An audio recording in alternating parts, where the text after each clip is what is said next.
Papanoodin natin tong veteranong magsususi mga idol. Oh. Dinala ni Uncle doon yung kanyang padlock dahil nawala ang susi at hindi na mabuksan.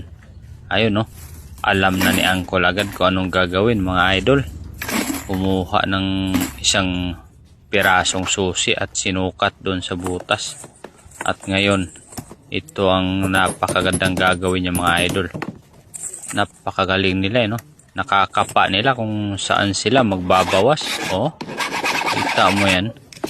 Alam na alam niya mga idol, oh. Saan ba siya dapat magbabawas o gaano kalaki. Tilang ipin dapat ang gagawin. Napakagaling din na talento ng mga magsususi ito mga idol, no? Dahil kung hindi ka sanay sa ganyang trabaho o gawain, paano mo malaman nasa loob yung lock na dapat matatamaan. Ayun, no? Kita mo nakagawa na siya ng ngipin ng susi at sinubok niya. Ayun, ayaw pa.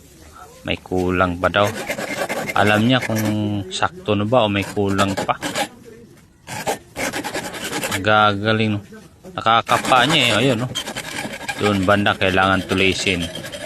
Ramdam niya sa loob na kailangan tulisin. At ito, sinubok niya ulit. Kasya na ba? Naku, mukhang ayaw.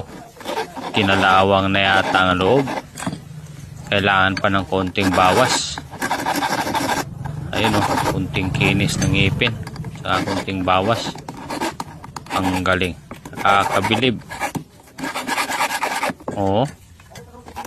Ang ganda din kasi pati ng padlock ni Uncle. Mukhang bigatin. Napakakapal na tanso. Hindi nga talaga basta-basta mabubuksan yun kung wala talagang susi. Basta wag lang pwersahin. At ito, kininis na ng kininis ni Uncle. Baka may kulang lang daw. Ayaw pa talaga. Tinaktak niya. Baka may nakabara ng mga lupa o buhangin. Ito mukhang malapit na mga idol. Naramdaman na niya. Oh. Naiikot na niya. Oo. Malapit na. Yun, kailangan mo lang alugin ng konti. Ayun, tanggal. Grabe, ang galing ano. Ganun lang pala.